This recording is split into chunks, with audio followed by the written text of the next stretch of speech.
আসসালামু আলাইকুম। সবাই কেমন আছেন? আশা করি সবাই ভালো আছেন। আলহামদুলিল্লাহ আমিও ভালো আছি। আর আজকে আমরা যাচ্ছি একটা বিয়ের দাওয়াতে।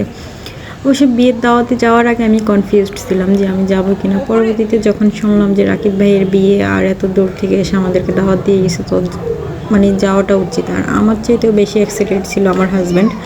আমি আর নীরব অনেকটাই কনফিউজড ছিলাম, কিন্তু তখন হাজব্যান্ডের এক্সাইটমেন্ট দেখে ভাবলাম যে না, যাওয়া যাক। তো এইদিকে আমার ছেলে গিফট নিয়ে উপরে উঠতেছে। আর সর্বপ্রথম মনে হয় আমরাই গিফট দিলাম, কারণ এর আগে বরপক্ষ থেকে কোনো মেহমান আসছে কিনা জানি না। আর গেটে মেয়ের বাবা এবং মা আমাদেরকে দেখে মানে অনেকটা চিনতে পারে নাই, ভাবছিল ওনাদের গেস্ট কিনা। পরে বললাম যে না, আমরা বরপক্ষ। আমরা অবশ্য গাড়িতে, বরের গাড়িতে যাইনি, গেছি এমনি নিজেরা পার্সোনালভাবে। তো এখানে মেয়ের মা আমাকে উপরে নিয়ে যাচ্ছে মেয়ে দেখানোর জন্য। তো আমিও কনফিউজড ছিলাম যে এদেরকে তো আমি চিনি না। তো ভালোই একটা ইন্ট্রোডিউস হলো। আর এখানে মেয়েকে সাজায় রাখছে, ফটোগ্রাফাররা ফটো তুলতেছে। তো ভাবলাম আমিও একটু ভিডিও করি। আর এই প্রথমবারের মতো মনে হয় আমরা কোনো বিয়েতে সবার আগে গেছি, কারণ আমরা সবসময় লেটে যাই। সবার যখন খাওয়া দাওয়া শুরু হয়ে যায় তখন যাই, যাওয়ার পরে খাওয়া দাওয়া সেরে একটু দেখা করে তারপরে চলে আসি। আর এবার কেন জানি আমার হাজব্যান্ড এত বেশি এক্সাইটেড ছিল যে সে দোকানেও যায় নাই, মানে দুপুরে যে দোকান বন্ধ করে আসছে সেই বন্ধ করাতেই ছিল। নিজে যেয়ে গিফট কিনে নিয়ে আসছে এবং সন্ধ্যা অবধি পাশে ছিল। সবার আগে সে রেডি হয়েছে, তারপরে আমি রেডি হয়েছি। আর আসার সময় মনে মনে ভাবতেছি যে আসলে আজ থেকে প্রায় 9 থেকে 10 বছর আগে, আরও বেশি হবে, কারণ ওইখানে আমরা ছিলাম প্রায় 6.5 বছর বা 7 বছরের মতো ছিলাম। তো একদম শুরু প্রায় ওইভাবে যদি হিসাব করতে চাই তাহলে প্রায় 15 বছরের আগে। আর আমরা যদি নর্মালি বাসা চেঞ্জের হিসাব করতে চাই তাহলে প্রায় 10 বছর হবে। 10 বছর আগের পরিচিত মানুষ, প্রতিবেশী বিয়ে খাইতে যাইতেছি, 10 বছর পরেও তারা আমাকে মনে রাখছে, এটাও তো অনেক বড় একটা সৌভাগ্য। তো এইদিকে আবার আমার ছেলে হাজব্যান্ড ওরা ঘোরাঘুরি করে দেখতেছে যে কোথায় বসা যায়। আমি আবার মাঝখান থেকে আরেকটু ঘোরাঘুরি করে আসছি, ওয়াশরুম থেকেও ঘোরাঘুরি করে আসছি। তো ওই ক্লিপগুলো নেওয়া হয় নাই। আর এখন এই যে খাবার টেবিলে বসে গেছি, ছেলেদের নিচে আর ওপরে মেয়েদের, সে কারণে আমরা ফ্যামিলি একসাথে বসতে পারিনি। এখানে সবাই মহিলারা বসছে। আর এই যে আপুটা দেখতেছেন, আরও সবাই দেখতেছেন, এরা সবাই একে অপরের পরিচিত, কিন্তু অনেক বছর কথা না বলাতে মানে সবারই ফেস চেঞ্জ, তারপরে ওয়েট চেঞ্জ, সব কিছু চেঞ্জ। আর 10 বছর পর অনেকে মানে মনে রাখতে পারে না।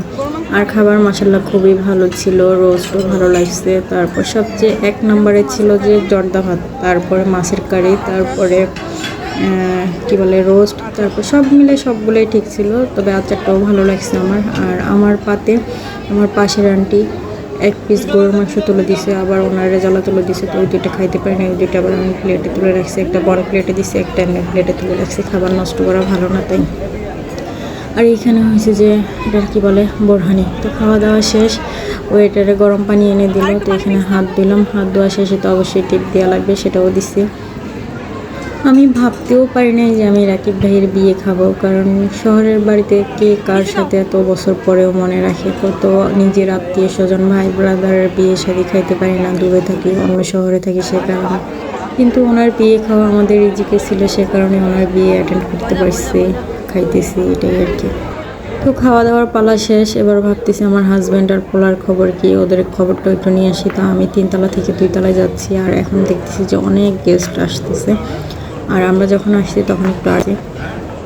আর এটা হয়েছে 2 তলায়, এখানে সব পুরুষ মানুষের খাবারের আয়োজন। পরবর্তীতে ওরা সবাই মানে চেঞ্জ করে ফেলছে, মানে যে যার ফ্যামিলি মতো বসে খাইতে পারবে। আর এখানে দেখি আমার হাজব্যান্ড, আমার ছেলে আমাকে দেখে লুকোচুরি খেলতেছে, মানে আমি খাই কিনা এটা ওরা দেখতেছে। পরবর্তীতে আমি খুঁজে পাই গেছি।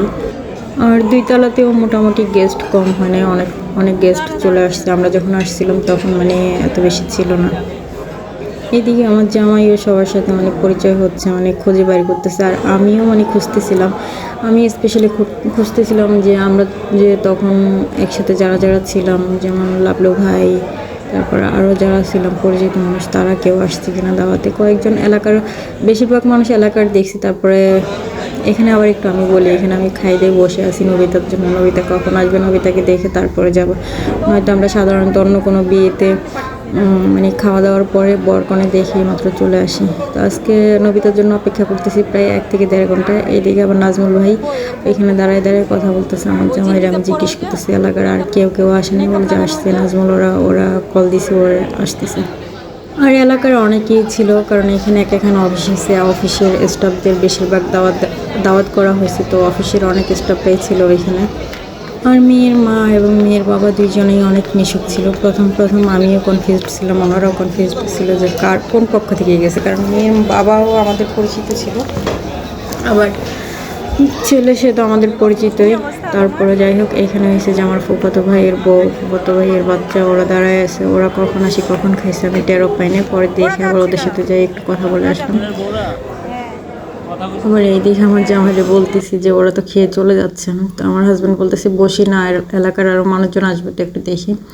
তো এইদিকে সবাইকে মানে ফলো করতেছি, কারা কারা আসতেছে, কারা কারা যাচ্ছে, কাউকে চিনি কিনা। আর এই যে আমাদের নাজমুল ভাই পরবর্তী বিয়ে ওনার খাবো, সেই আশায় বসে আছি। আর এখন হয়েছে যে বরপক্ষের গাড়ি চলে আসছে, তো ইনি হয়েছে যে বরের ছোট খালা। তো ওনার সাথে বসে কথা বললাম কতক্ষণ। ওনার হাতে ওই যে কনের জন্য জুয়েলারি ওগুলোর বক্স দেওয়া আছে। তো মোটামুটি বরপক্ষ সবাই আসতেছে। জিজ্ঞেস করলাম রাকিব কখন আসবে, বলতেছে ও আসতেছে। আর এই যে ফুলগুলো দেখতেছেন, এই ফুলগুলো দেখে আমার মনে যা হয়েছিল আমি সত্যি কথাটা বলে দিই, আমি একজন গাছপ্রেমিক মানুষ। এই ফুলগুলো দেখার পর মনে মনে ভাবতেছিলাম যে 2-3টা ফুল নিয়ে যে গাছের চারা করবো, এগুলোর মধ্যে বীজ আছে কিনা। ওর পরবর্তীতে ভাবলাম যে না, মানুষে কি বলবে। আর এখানে আবার উপরে আসলাম ওই বরের খালার সাথে, উনি জুয়েলারি দিবে মেয়ের মাকে, তো উনি নিয়ে আসলো উপরে। তো ওনার সাথে সাথে আমিও আসলাম। এখানে খুব সুন্দর একটা মিউজিক বাজতেছিল, জানেন এটা কপিরাইট আসবে কিনা। আর উপরে আসার পরেও দেখি যে এখানেও অনেক মানুষজন বেশি হয়ে গেছে, একটু গ্যাদারিং লাগতেছে। আবার ভাবলাম যে না, নিচে চলে যাই আমি। তো নিচে আমি চলে আসছি, কিন্তু এসে দেখি আমার জামাই নেই, আমার পোলা বসে আছে। তো জামাইরে কল দিলাম, জামাই বলতেছে রাকিব আসছে, নিচে আসো। আমি আবার নীরবকে নিয়ে নিচে যাচ্ছি। আর একটা মজার ঘটনা বলি, বরকে কিন্তু আমি নবিতা ডাকি, কারণ উনি ডোরেমন বেশি পছন্দ করে। তো ওনাকে আমি যাই বলতেছিলাম যে নবিতা তাহলে সিজুকাকে পাই গেল। এরপরে আবার আমি বললাম যে আমি প্রায় 1.5 ঘন্টার জন্য অপেক্ষা করে আসছি, যে আপনি আসবেন, আপনাকে দেখে তারপরে যাবো। বলতেছে সিজুকা তো নবিতার জন্য অপেক্ষা করবেই। এটা পুরোটাই আমার মাথার উপর দিয়ে গেল যে ভাই এটা কি বললো। আচ্ছা যাই হোক, হয়তো ফ্লার্ট করছে, একটু মজা করছে।